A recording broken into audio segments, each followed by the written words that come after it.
Y ahora vamos con la paparrucha de esta noche. Las cifras de personas que han perdido la vida por COVID en nuestro país supera los 100.000 fallecimientos y el millón de contagios acumulados. Aún así, hay quien aún se resiste a las recomendaciones hechas tanto por las autoridades como por la Organización Mundial de la Salud. En el caso del diputado Gerardo Fernández Noroña, que ayer se negó a hablar con cubrebocas durante una sesión del Consejo General del Instituto Nacional Electoral, como lo marca el protocolo. Esto, a pesar de las reiteradas recomendaciones del consejero presidente Lorenzo Córdoba y de representantes de distintos partidos políticos.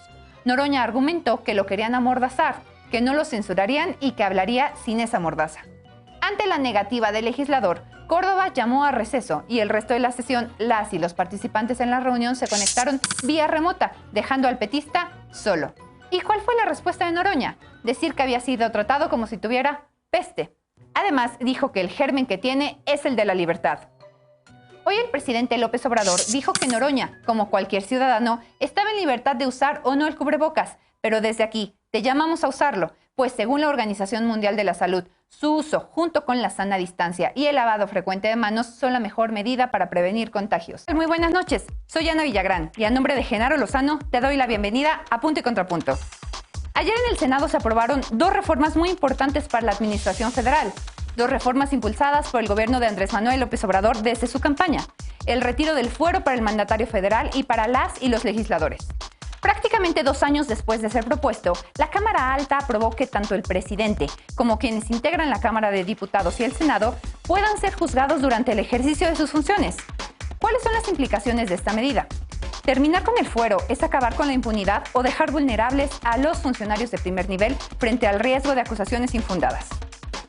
Y a empujones, Morena consiguió que esta tarde se aprobara en comisiones la reforma judicial presentada en febrero pasado por el ministro Arturo Saldívar y acogida por el mandatario federal. La discusión se aceleró esta semana tras la realización de un parlamento abierto. Ayer en comisiones, senadores de oposición presentaron varias reservas que al momento de pasar al Pleno no habían sido del todo resueltas. Esta noche, 2 expertas y 2 expertos en la materia analizarán estas reformas. ¿Cuáles son sus puntos y contrapuntos? ¿Qué podemos esperar tras su aprobación? Estos son los temas de esta noche. No te vayas, ya empieza Punto y Contrapunto.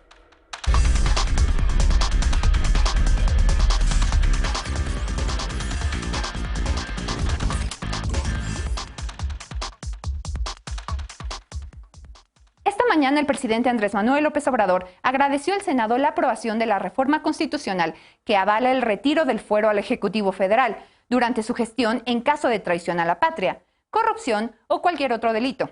Es decir, el mandatario federal podrá ser juzgado aun cuando se encuentre en el ejercicio del poder. Y no solo él, también se aprobó que diputados y senadores sean juzgados como cualquier ciudadano. Veamos en contexto. Este jueves, el Senado de la República aprobó la reforma que suprime el fuero al Ejecutivo y al Congreso Federal. Desde fines de 2018, los legisladores morenistas establecieron la eliminación del fuero como uno de sus temas prioritarios por considerarlo una forma de impunidad.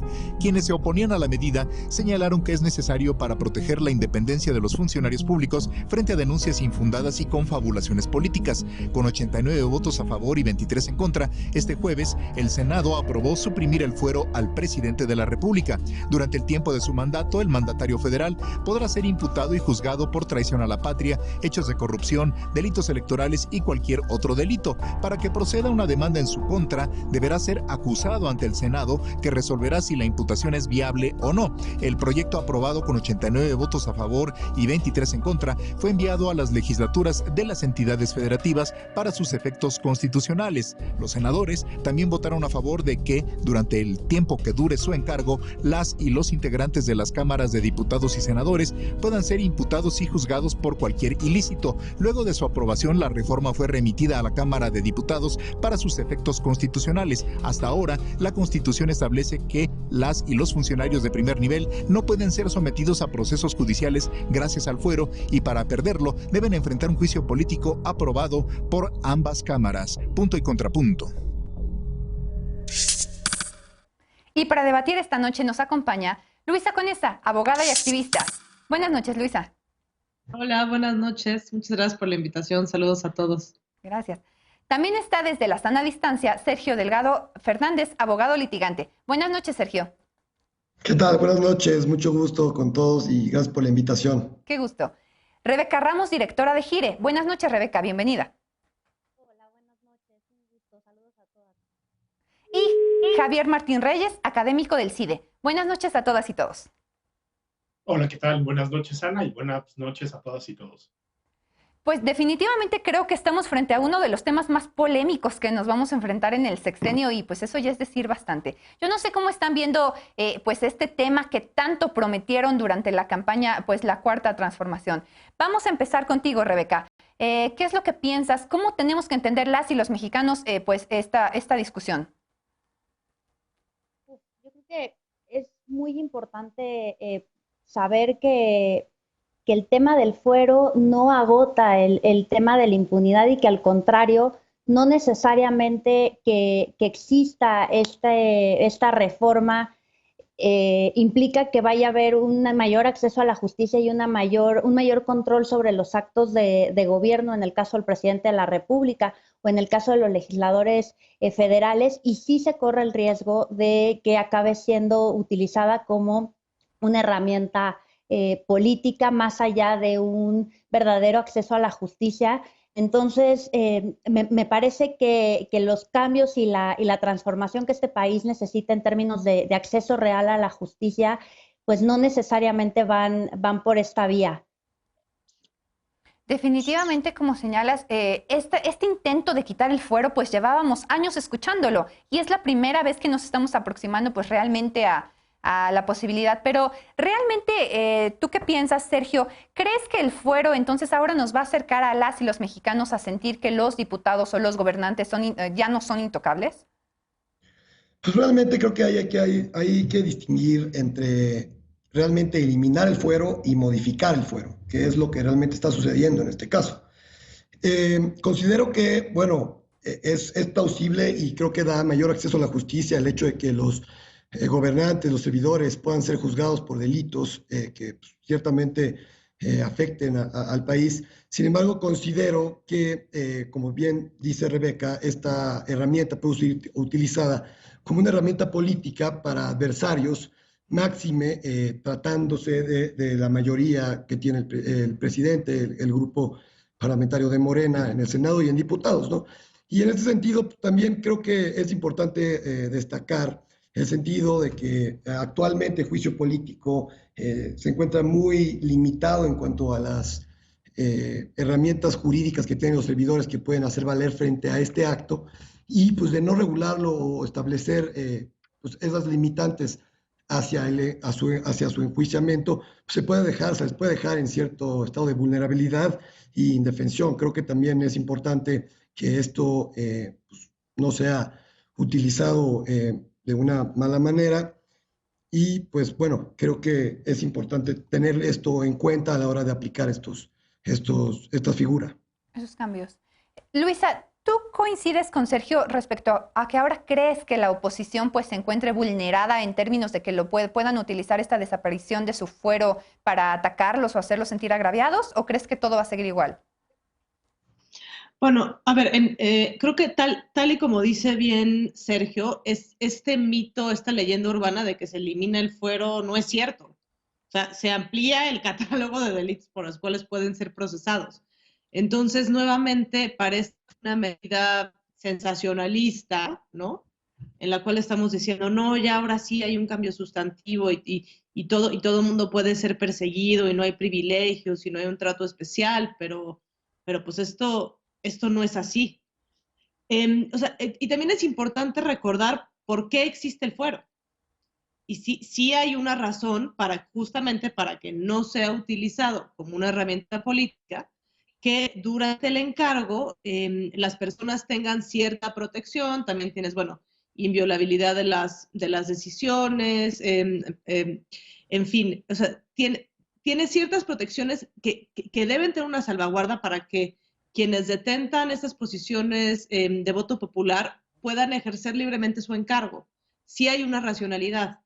Entonces, el haber ampliado el catálogo me parece bien, creo que en el contexto contemporáneo está bien que existan otras o ciertos delitos por los cuales sí se podría eliminar el fuero, que es la protección constitucional, y nada más sí es importante distinguir, o sea, fuero como protección constitucional a ser juzgado penalmente en oposición a juicio político, que es responsabilidad constitucional por cierto tipo de conductas.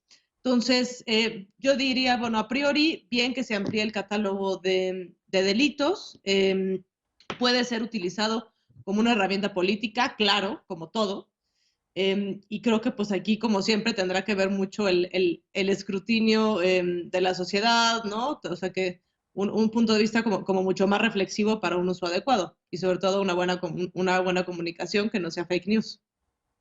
Pero entonces, a ver, Javier, si tú nos pudieras entonces explicar realmente en qué consistió pues el cambio que entonces no es lo que el presidente presumió en la mañanera, porque la intención del fuero en algún momento pues era justamente proteger pues la figura de las y los congresistas cuando en la tribuna, por ejemplo, podían señalar a otra persona quizás sin fundamento, pero sí como un ataque político.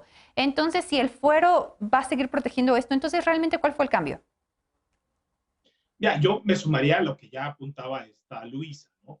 Hay un mito que se ha reproducido una y otra vez, alimentado por el presidente de la República, que es absolutamente falso. Si se termina de aprobar esta reforma en los congresos locales, porque todavía tiene que pasar esa aduana, seguramente lo hará. No es cierto que al presidente se le vaya a poder juzgar como a cualquier ciudadano durante su encargo. Lo único que se dice es que se le podrá procesar penalmente, ya no solo por los delitos que estaban contemplados, sino por otros adicionales que serían por corrupción, por delitos electorales, por traición a la patria. Este cambio, yo también pensaría, pues es una cosa como muy simbólica, ¿no? Porque realmente los grandes problemas de impunidad que hay en el país, de corrupción, de delitos electorales, no pasan por la protección que tienen actualmente los presidentes, sino pasan por variables estructurales, en particular que tenemos fiscalías que están muy limitadas en cuanto a sus capacidades y en cuanto a su autonomía. Entonces, que hoy al presidente se le pueda juzgar por delitos electorales, francamente a mí me parece algo muy menor.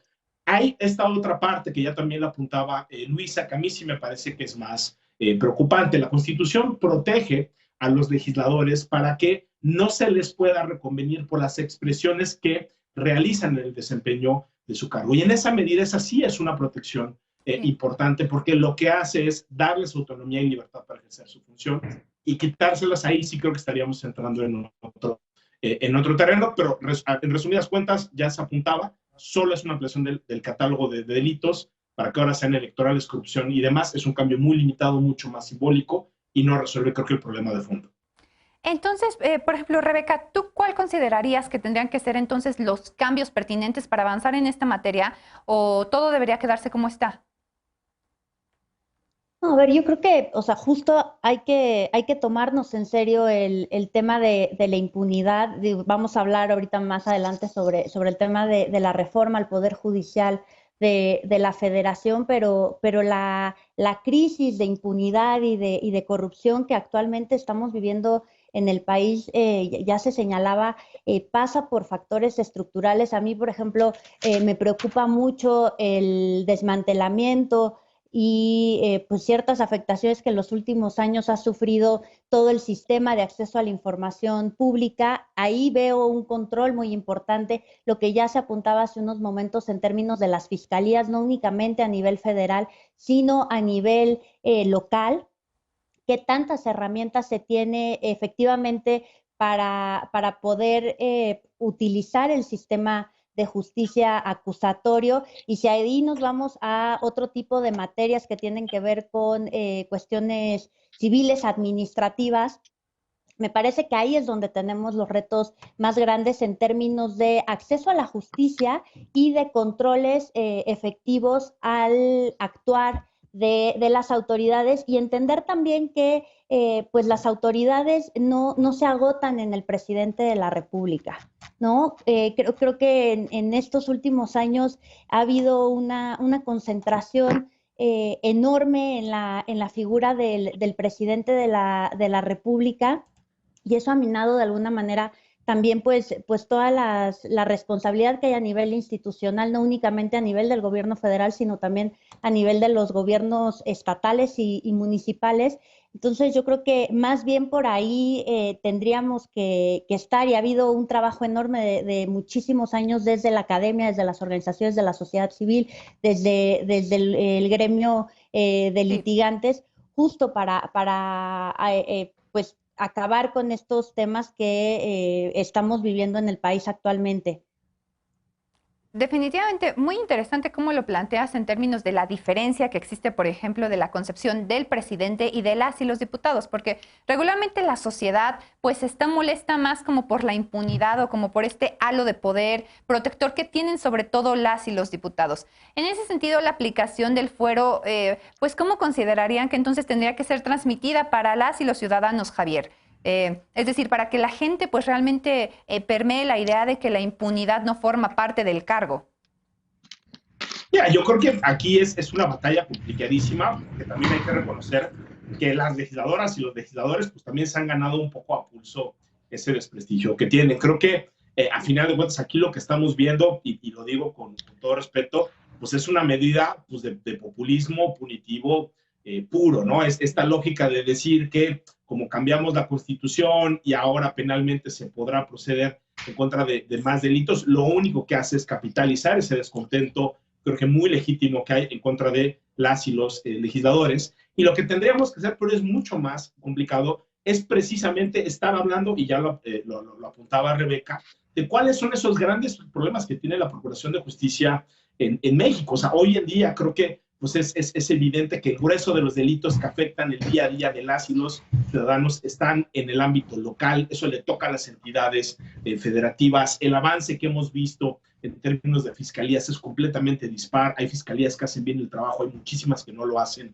ni de cerca como se esperarían los ciudadanos, pero eso es algo mucho más difícil de modificar, es algo muchísimo más difícil de vender, y no solo pasa por reformas legislativas que se aprueben con las mayorías que tiene Morena. Eso pasa por una enorme inversión de recursos en la formación de fiscales, de darles herramientas, de que realmente puedan hacer investigaciones que se sostengan judicialmente. Si no cambiamos eso, si no le damos las herramientas, la autonomía a las fiscalías, a las y los fiscales, entonces vamos a seguir siempre, ¿no? en este mundo, ¿no? Que es completamente surreal, donde pensamos que por cambiar la Constitución o las leyes vamos a cambiar esa realidad del día a día. Y eso, por eso creo que esta reforma, francamente, tiene alcances muy limitados. Le sirve al presidente de la República para decir, ya elimina el fuero, ya se puede juzgar como ciudadano. Eso es completamente falso, pero hemos vivido los 2 últimos años, ¿no? Precisamente con reformas en esa lógica y con una lógica de reforzar las herramientas jurídicas que tienen el poder para ir en contra de opositores. Que no se nos olvide que también se ha ampliado muy notablemente el catálogo de delitos de prisión preventiva oficiosa, que no se nos olvide que ya también se flexibilizó muchísimo la extensión de dominio, y esas sí son herramientas, ¿no?, que de nueva cuenta pueden ser utilizadas, ¿no?, con fines completamente políticos. Ahí yo vería, sí, ahí está el riesgo, peligro, ¿no?, y los pendientes están en otro. Pues nos vamos a ir a corte con una idea muy interesante con lo que mencionas de capitalizar el descontento social. Creo que es algo que pues estamos viviendo todos los días. Vamos a estar atentos. Vamos a una pausa. La reforma judicial presentada por el ministro Arturo Saldívar y adoptada por el presidente López Obrador consiguió avanzar en comisiones tras una ardua negociación. ¿Qué sigue para esta reforma? Regresamos a Punto y Contrapunto.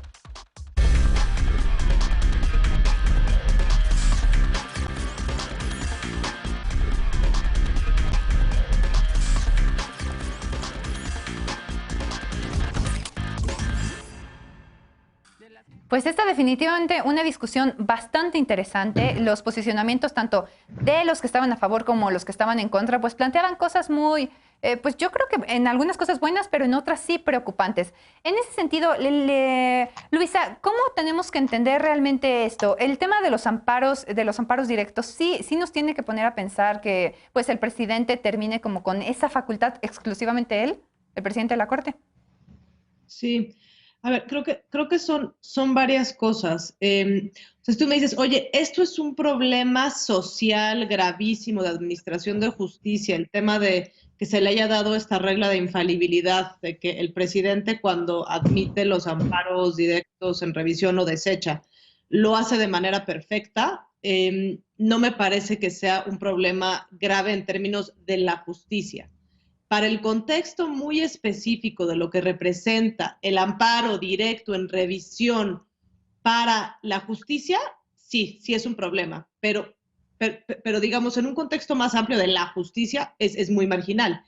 Y esto tiene un poco que ver con precisamente la promesa de esta reforma judicial, como se ve en la exposición de motivos y como ha sido pregonada y presentada como una reforma que va a acercar la justicia a la gente y va a ser más justa, cuando en realidad me parece que poco tiene que ver con eso. O sea, el tamaño de asuntos que llegan a amparo son pequeñísimos. Creo que es el 5% de un asunto que llega a un amparo directo. O sea, el problema real de la justicia está en la justicia local.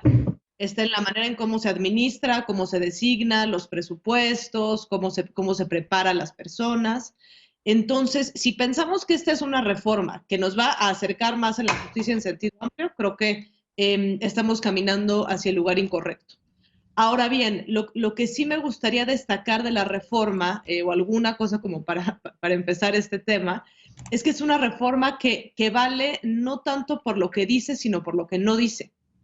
Y recordarán que cuando comienza el sexenio se vienen varios intentos de reforma, muy en el estilo del gobierno actual, que saca la cosa más espeluznante, y cuando al final se aprueba la cosa que tiene un cuarto de espeluznante, todo el mundo lo aplaude. Entonces, digamos, frente a la posibilidad que existía en un momento primero de hacer una reforma estructural del Poder Judicial y particularmente de la estructura de la Corte, y de tener 2 salas más y hacer una sala anticorrupción y luego tener estos mecanismos de que se van a ratificar a los ministros cada 6 años en el Senado, o sea, estas cosas que de verdad eran una locura, o el court packing, o sea, bueno, pues entonces, digamos, frente a esa opción, sin duda que esta opción de reforma, pues yo creo que está mucho mejor. Me parece que es una reforma, o sea, que son para temas muy específicos, como o sea, como decía, muy técnicos de amparo, que yo diría, bueno, pues, o sea, con algunas modificaciones que igual podemos platicar ahorita un poco más, creo que me parece bien que se apruebe. Me parece bien que se apruebe porque el Poder Judicial lo que más necesita es que se apruebe esa reforma para que la Corte pueda resolver, a mi manera de ver, con autonomía todos los asuntos que tienen pendientes en el Pleno. En ese sentido, Sergio, Luisa lo pone muy bien. Mucho de lo que leímos, de las críticas que leímos hoy en redes sociales, es que en realidad esta reforma no era como para acercarle a las y los ciudadanos de pie el acceso a la justicia, sino como mejoras al sistema judicial. ¿Cómo lo tenemos que entender? Porque en el Senado nos lo están vendiendo como la gran reforma que nos va a permitir tener un sistema de justicia más expedito, más real. Pero pues realmente los cambios al parecer no son tantos. Sí, claro, yo creo que ahí es muy interesante lo que plantea la licenciada Luisa, en el sentido de que pues, hay que hacernos la pregunta si es verdaderamente la reforma que necesitan los ciudadanos, la reforma que necesita el Poder Judicial o la reforma que necesita el Ejecutivo, ¿no? O la que necesitan los tres, no sé. Creo que trata temas muy específicos, temas de adscripción de jueces, temas de carrera judicial. Por ahí toca temas en específico de amparo directo, como ya bien lo estaba mencionando, controversias constitucionales y demás. Creo que ahorita podremos avanzar un poco más en ese sentido. Pues realmente creo que también estoy muy en el sentido de lo que se ha estado comentando en esta mesa el día de hoy, en el sentido de que verdaderamente esas ganas de justicia que tiene el ciudadano y ese reclamo constante que se da en la sociedad mexicana por más justicia, por condiciones de imparcialidad y demás, realmente no es lo que está tratando esta reforma, ¿no? El Poder Judicial al día de hoy, bueno, yo en mi experiencia, al menos he tenido una gran experiencia con el Poder Judicial, pero como todo, pues está susceptible a mejoras. Hay muchas cosas que le faltan a esta reforma judicial. Creo que tiene cosas buenas, creo que tiene cosas malas, pero sobre todo hay muchísimas cosas que quedan fuera. Y creo que es muy importante aprovechar este ejercicio. Ya bien lo decías, de la discusión que hubo en el Senado. Creo que eso es bueno, en cierta forma, de que espero que se dé realmente la discusión necesaria para poder acoplar y para poder incluir todas estas cuestiones que son necesarias, que la sociedad aclama, ¿no? En sentido de justicia, de accesibilidad. Y creo que, bueno, pues las cosas que vamos a analizar el día de hoy, si bien son de la suma importancia, creo que verdaderamente no atacan el problema de raíz y el problema que verdaderamente se prometió, ¿no? Que era realmente reformar estructuralmente el Poder Judicial de la Federación, ¿no? Entonces creo que es muy importante acatar eso. Por ejemplo, algo que nos mencionaba la nota inicial y que yo aplaudí mucho fue el tema de la paridad de género en los nombramientos del Poder Judicial. Ahí no sé, Rebeca, ¿cómo lo ves tú? Porque entonces podemos entender que el 50-50 pues ya podría ser una realidad para muchas abogadas que hoy están buscando tener cargos y que pues por muchas limitantes del propio sistema hoy no pueden acceder a ellos.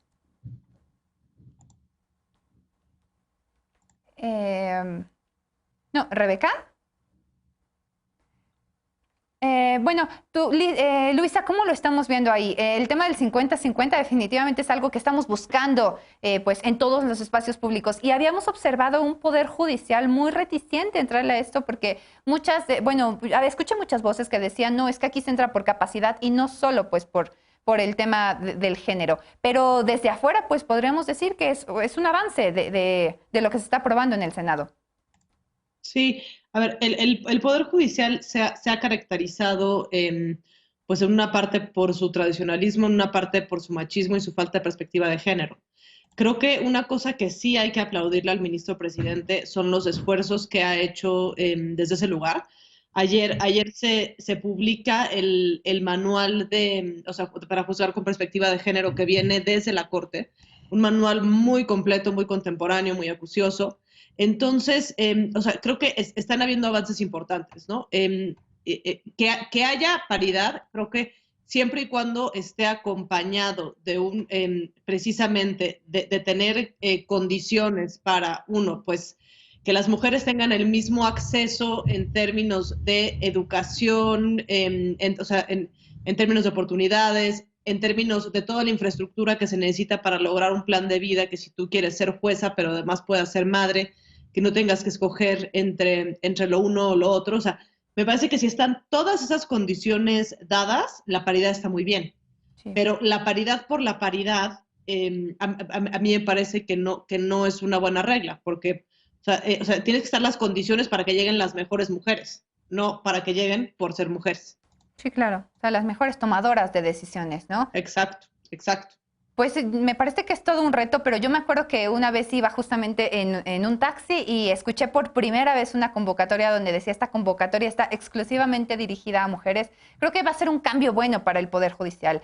Pero no sé si, Sergio, nos podrías tú explicar entonces de qué manera quedó limitada esta iniciativa, porque la discusión realmente sí se puso muy álgida. Es decir, decían, es que nos prometieron que iba a haber una transformación completa al sistema de justicia, pero esto realmente solo nos quedamos con tema de amparo, con este tema de género, o sea, con cambios que definitivamente sí cambian el rumbo del Poder Judicial, pero no de acceso a la justicia para las personas.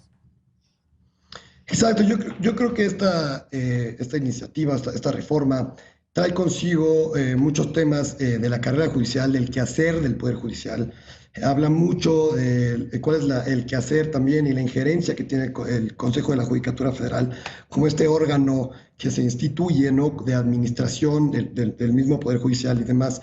Creo que también en ese sentido se le dota un poco de independencia, o se le pretende dar un poco de independencia a este órgano para la designación de jueces, de magistrados y demás.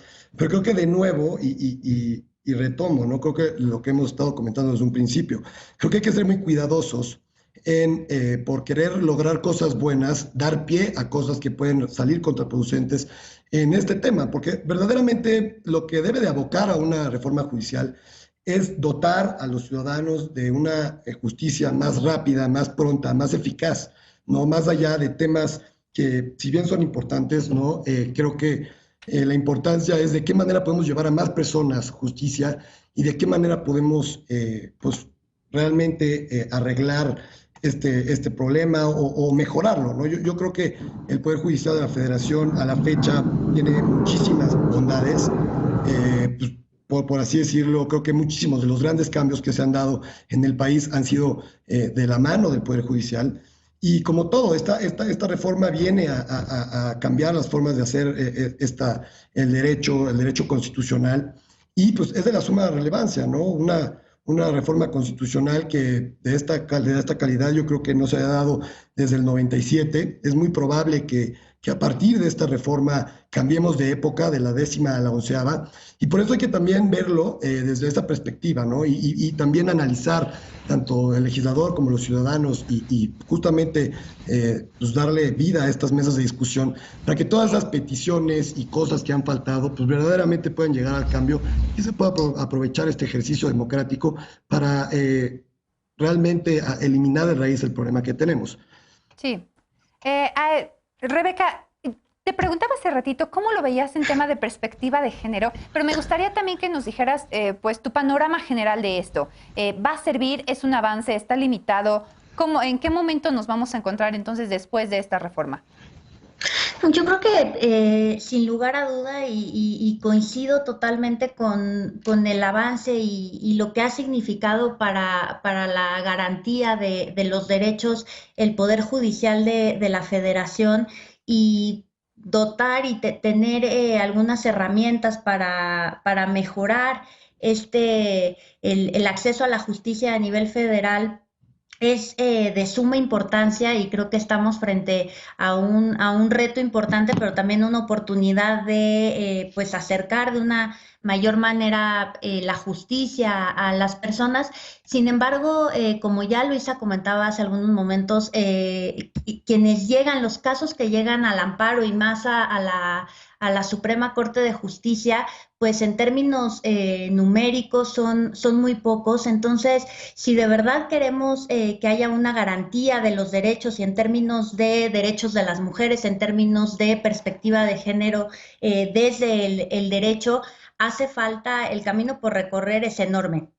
Y no podemos dejar de lado como país pues la gran reforma que implica a nivel judicial estatal, ¿no? Yo creo que la mayor parte, Javier lo comentaba hace un momento, la mayor parte de las violaciones a los derechos humanos, la mayor parte de las violencias y de la discriminación que sufren las mujeres suceden en el ámbito de lo local y entonces en ese sentido me parece fundamental poder pues ir hacia allá y aprovechar pues esta reforma que se está llevando a cabo justo para mejorar ciertas cosas que hay que mejorar en términos del acceso a la justicia. No, le diste el clavo, me parece, Rebeca, porque el tema no solo es estatal, también a nivel municipal, para que las y los ciudadanos puedan sentirse pues realmente que la justicia se ejerce, pues tienen que tener no solo fiscalías estatales fuertes, sino también MPs dentro de sus propios municipios donde se sientan pues realmente resguardados y atendidos. Entonces, pues creo que sí es un tema donde pues sí se quedaron cortos, pero también hay pues avances en términos del fortalecimiento al Poder Judicial y pues eso hay que celebrarlo.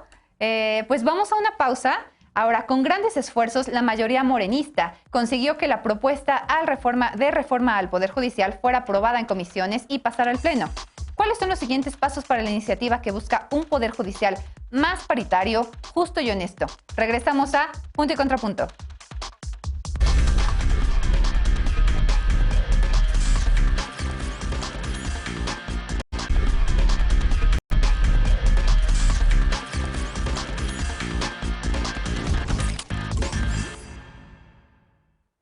Esta tarde, el presidente de la Junta de Coordinación Política del Senado, Ricardo Monreal Ávila, informó que se consiguieron los acuerdos necesarios para que la propuesta de reforma al Poder Judicial avanzara al Pleno, aunque sin contar con la mayoría calificada. Entre los principales cambios hechos a la iniciativa enviada por el Ejecutivo Federal está la reorganización y distribución de la organización jurisdiccional. Además, se conservó la facultad de la Suprema Corte para conocer decisiones de la Judicatura, como adscripciones, remociones, ratificaciones de jueces, juezas, magistrados y magistradas.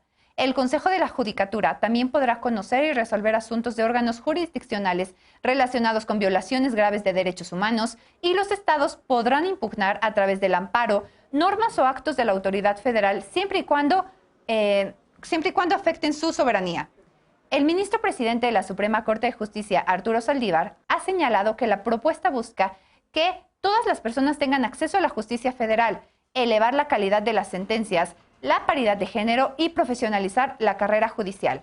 Propone que se limite la discrecionalidad de nombramientos que pueden hacer los jueces y magistrados y reforzar el combate a la corrupción y el nepotismo. ¿qué piensan nuestros panelistas de los cambios y concesiones hechas a la propuesta original? Empezamos contigo, Javier. De manera pues general, ¿esto es bueno o es malo? ¿Fue un avance o fue un retroceso? Mira, yo creo que son ajustes como muy menores, ¿no? Entonces, creo que ya se decía al inicio, al final de cuentas, esta no es una reforma que ataca el gran problema pendiente de este país que se llama acceso a la justicia. Hay cosas sin duda que creo que son positivas. Creo que o sea, que se mantenga todo el tema, por ejemplo, de la carrera judicial, el tema obviamente no de la Defensoría Pública Federal es algo positivo, pero eso hay que decirlo, es algo que ya estaba regulado internamente por parte del Consejo de la Judicatura, ahorita está subiendo a ley. Y sí hay otras cosas, ¿no?, que sí son muy preocupantes que se mantienen. Esto que ya mencionabas, ¿no?, el hecho de que el Consejo de la Judicatura pueda determinar, ¿no?, en aquellos casos que tengan un impacto social grande, a qué jueces o qué tribunales les va a tocar, es algo que creo que sin duda es preocupante y eso no está. Y yo te diría, lo más grave, ¿no?, de los cambios, pues son los pendientes, ¿no? O sea, si realmente esta quería ser una reforma que transformara la vida de las y de los mexicanos, lo que debimos haber visto, ¿no?, es que en el proceso de discusión y deliberación debió haber entrado el tema de la justicia local, porque ese sí es el gran pendiente que hemos tenido de la reforma judicial en los últimos años y a los poderes judiciales locales no se les está tocando. Y de nueva cuenta, el grueso de los problemas que tiene la gente no se ventilan en el juicio de amparo ni se ventilan en los juicios federales, se ventilan en lo local y ahí no estamos viendo los cambios que se requieren. Ahí, Luisa, como nos señalan, para fortalecer el tema de acceso a la justicia local, entonces, ¿qué cambios tuvo que haber incluido esta reforma? ¿Y tendría que venir en una reforma federal o tendría que ser una tarea en la que avancen las y los gobernadores o, bueno, los propios estados, las propias entidades? Sí, yo creo que es una reforma distinta, o sea, hay que cambiar ingeniería constitucional, o sea, tener un marco general de principios, tanto organizacionales, como te decía, de nombramientos, el hecho de que los gobernadores nombren a los magistrados de los tribunales locales, los tribunales superiores, pues es una cosa que parece del siglo pasado y se vive del siglo pasado, y entonces a eso hace que los tribunales locales sean cotos de poder de los gobernadores. Entonces, si tú tienes el infortunio de litigar un asunto en el Tribunal Superior de Justicia de la Ciudad de México contra el gobierno de la Ciudad de México, pues la probabilidad de que tengas una buena resolución imparcial, rápida, es baja. O sea, lo que hace cualquier litigante es tratar de hacer que eso suba a la justicia federal vía precisamente amparo, porque estás jugando contra el gobierno en su cancha. Entonces, yo diría que una reforma constitucional necesita, o sea, para los poderes locales, pues necesita, uno, cambiar las reglas del juego, insisto, tanto de diseño como presupuestales, y luego, dos, pues que bajen en cada reforma de los estados. Pero esto implica tocar la fibra más sensible de la manera en la que se ejercita el poder por parte de los gobernadores. Entonces, es un tema que no es, pero ni de lejos menor. Y solo una nota sobre cómo sí podríamos hacer que esta reforma se acercara más, o sea, digamos que hiciera más eficiente la justicia federal, pues lo que faltan son reformas a la ley de amparo. Hay muchísimas áreas de oportunidad de la ley de amparo, digo, un tema central es la ejecución de sentencias que es mística y lenta, y entonces, bueno, tenés como 4 o 5 puntos que puedes hacer y que no se están tocando. Tal vez no era el momento político, como hablaba yo al principio, pues también hablamos de coyunturas muy, muy específicas y también muy peligrosas para la Suprema Corte. Entonces, pues tal vez pueda ser en un segundo momento. Pues ojalá logremos avanzar, porque ahorita surgen como muchas dudas. Por ejemplo, muchas de las cosas que la oposición estaba señalando es que ahora, pues al parecer ya no se va a poder refutar si te niegan un amparo. ¿Esto cómo va a funcionar pues en términos, de la ejecución de justicia? Sergio, ahí cómo realmente la oposición estaba bien al pedir que esto avanzara o que se quedara. Y también en términos de derechos humanos. Entonces, ¿en dónde quedan estos avances? Bueno, yo creo que si bien es cierto, también la sobreexplotación por parte de los litigantes también del amparo directo en revisión, en lo que muchas veces se considera pues como una tercera instancia, también ha dado lugar a todas estas cuestiones, ¿no? A ver, hay que ser muy claros. El amparo directo en revisión actualmente es procedente en contra o sea, de actos que impliquen una violación, o sea, que impliquen una violación a temas de constitucionalidad. Con el paso del tiempo, esta figura se ha pues sobreusado, por así decirlo, y en la cual, pues, ante cualquier amparo directo, resolución de amparo directo, pues es al 100% probable que el litigante va a recurrir esa resolución, ¿no? Entonces, también entiendo un poquito el sentido de la reforma. Creo que la reforma, uno de los mayores, lo que más busca esta reforma es dejar a la Suprema Corte como un verdadero tribunal constitucional en la que solamente, o por así decirlo, resuelva de aquellas cuestiones meramente constitucionales y más relevantes, y también lo que hace es un poco desolvar un poco de su carga de trabajo, que muchas veces, por así decirlo, está o sea, por ejemplo, los amparos directos en revisión. En contra de ese amparo en revisión procede el recurso de reclamación.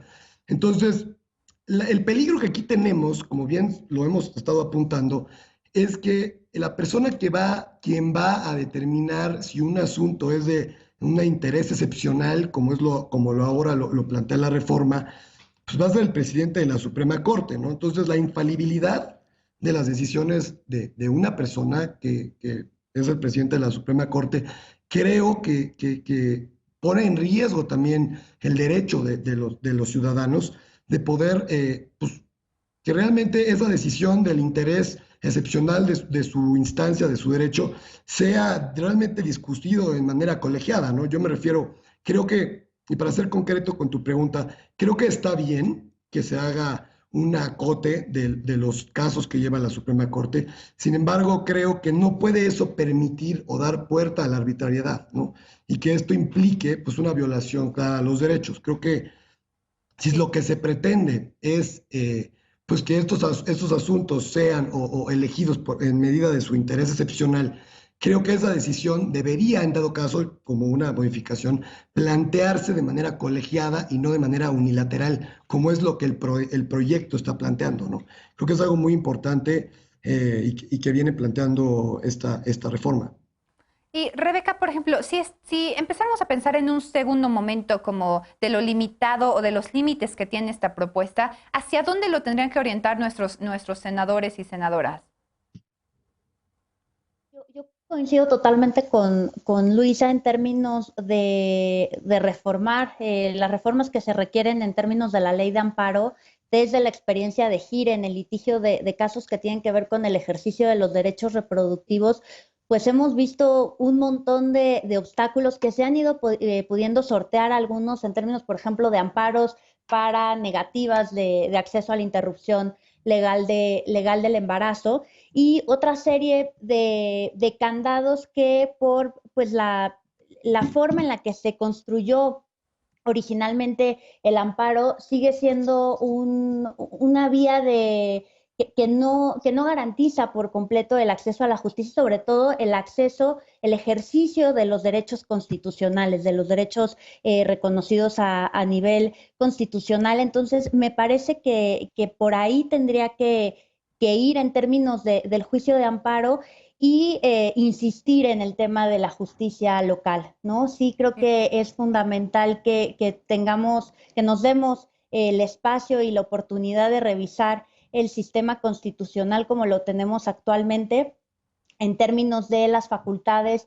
y de las conformaciones de los tribunales a nivel local, porque ahí hay pues es donde se da la primera negación al acceso a la justicia en términos generales para la población.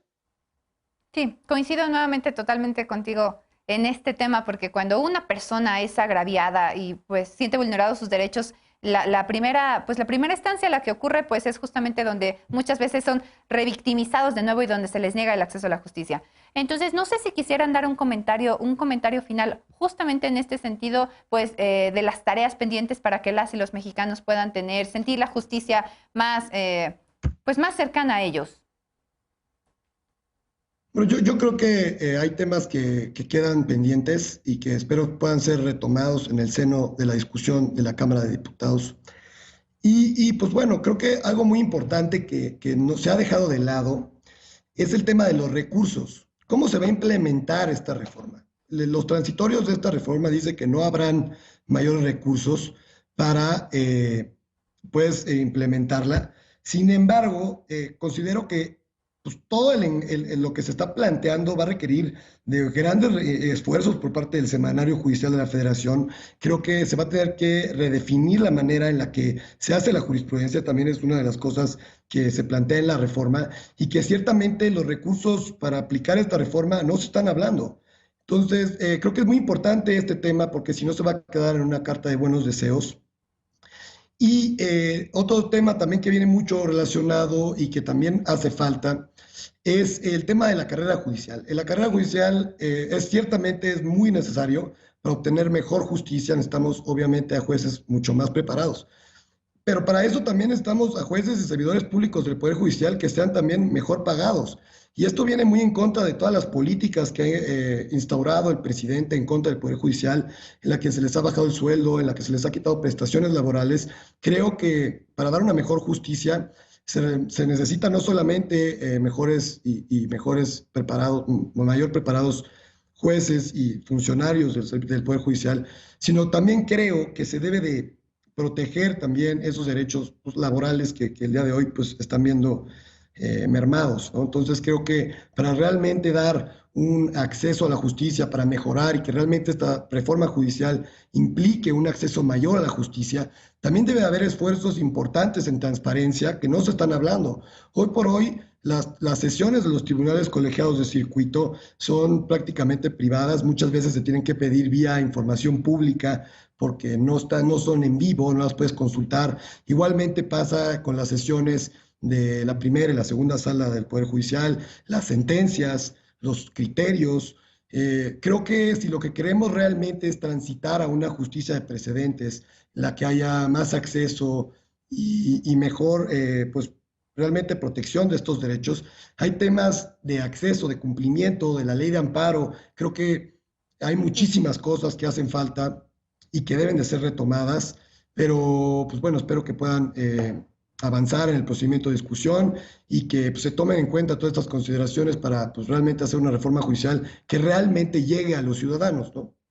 Sí, creo que le diste el clavo en el tema de la transparencia, porque lo discutíamos aquí igual en esta mesa hace ya algunos meses. El poder judicial es muy reticente a abrirse. Hasta el momento observábamos un poder judicial muy cerrado. En ese sentido, Javier, ¿crees que entonces esta reforma nos ayuda para promover cambios en el sentido orgánico de la manera en la que las y los mexicanos entendemos al Poder Judicial? Porque esto de la carrera, pues definitivamente es cierto lo que señalan. Si no tenemos jueces y juezas y todos los miembros del Poder Judicial que se sientan pues bien remunerados, pues no van a hacer bien su trabajo. Sí, a ver, yo creo que aquí, habría que ser sinceros, ¿no?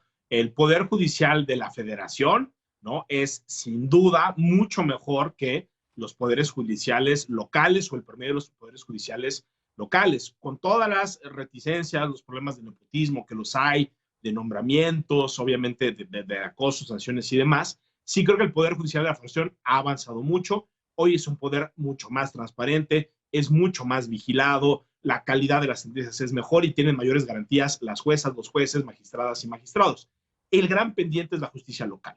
Y ahí ya lo decía Luisa, el gran problema es que cuando uno litiga en lo local, ¿no? Pues no solo está jugando en la cancha, ¿no? De los gobernadores y de los ejecutivos, sino está jugando en una cancha donde además el árbitro es nombrado. Los grandes problemas, creo, de corrupción, de falta de independencia, de buenos salarios, de carrera judicial y de transparencia, los vemos y eso creo que está documentado, por ejemplo, X lo ha hecho, están en lo local y eso no está en la reforma, ¿no? Entonces, en ese sentido, yo sí creo que hay que ser muy sinceros. Esta no es una reforma que vaya a alterar dramáticamente el funcionamiento de la justicia, no va a mejorar dramáticamente la transparencia, no va a mejorar dramáticamente la carrera judicial. Es una reforma muy acotada y en el mejor de los casos habría que celebrar, como dice Luisa, pues que no fue alguna de estas cosas, ¿no? Que se plantearon al principio, que eran genuinamente una locura, pero mal haríamos en celebrar que tenemos una reforma más o menos cuando tenemos tantos pendientes en este país en términos de acceso a la justicia.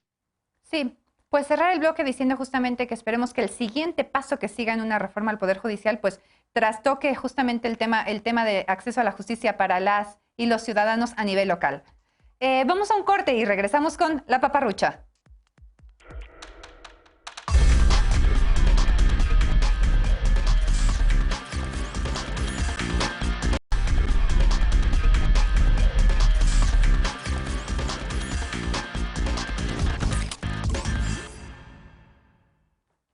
Y ahora vamos con la paparrucha de esta noche. Las cifras de personas que han perdido la vida por COVID en nuestro país supera los 100.000 fallecimientos y el millón de contagios acumulados. Aún así, hay quien aún se resiste a las recomendaciones hechas tanto por las autoridades como por la Organización Mundial de la Salud. En el caso del diputado Gerardo Fernández Noroña, que ayer se negó a hablar con cubrebocas durante una sesión del Consejo General del Instituto Nacional Electoral, como lo marca el protocolo. Esto, a pesar de las reiteradas recomendaciones del consejero presidente Lorenzo Córdoba y de representantes de distintos partidos políticos. Noroña argumentó que lo querían amordazar, que no lo censurarían y que hablaría sin esa mordaza. Ante la negativa del legislador, Córdoba llamó a receso y el resto de la sesión, las y los participantes en la reunión se conectaron vía remota, dejando al petista solo. ¿Y cuál fue la respuesta de Noroña? Decir que había sido tratado como si tuviera peste. Además, dijo que el germen que tiene es el de la libertad. Hoy el presidente López Obrador dijo que Noroña, como cualquier ciudadano, estaba en libertad de usar o no el cubrebocas, pero desde aquí te llamamos a usarlo, pues según la Organización Mundial de la Salud, su uso junto con la sana distancia y el lavado frecuente de manos son la mejor medida para prevenir contagios. Eso fue todo por esta noche. Muchas gracias a las y los panelistas de esta noche. Yo soy Ana Villagrán y a nombre de Genaro Lozano te damos las gracias por habernos acompañado. Descansa y usa cubrebocas.